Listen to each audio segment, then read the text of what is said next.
Terdapat sejumlah daerah yang sudah terlihat lahan sawahnya yang kembali ditanami padi. Seperti yang ada di Kelurahan Karangketuan, Kecamatan Lubuk Linggau Selatan 2, Kota Lubuk Linggau, bahkan sudah ada yang memasuki usia panen. Namun hasil panen tidak maksimal akibat adanya serangan hama wereng.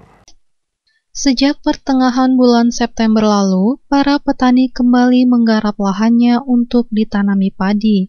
Ternyata, waktu penanaman ini tidak serentak dilakukan karena kelancaran saluran irigasinya yang berbeda-beda. Bahkan, ada yang sudah tanam lebih dulu sejak Agustus lalu.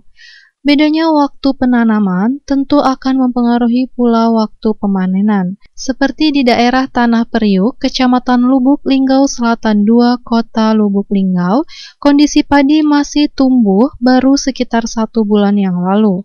Sementara daerah yang sudah memasuki usia panen, yakni Kelurahan Karangketuan, Kecamatan Lubuk Linggau Selatan 2, Kota Lubuk Linggau. Pemanenan padi dengan luas lahan 1 hektar ini memperkerjakan petani sebanyak 22 orang. Hal ini dilakukan untuk mempersingkat waktu pemanenan. Meskipun sudah lebih dulu panen, hasil yang diperoleh ternyata tidak maksimal. Ketua Kelompok Tani Makmur, Pak Hermono, mengatakan keluhannya, pertama, kurangnya pasokan air hingga hasil panen tidak maksimal. Kemudian, adanya serangan hama wereng. Kembali dirinya menyampaikan, panen kemarin hasilnya masih cukup baik, bisa menghasilkan hingga 2,5 ton beras. Sementara panen yang sekarang ini hanya 8 pikul dalam 1 hektarnya. Pertama, kurang air tadi.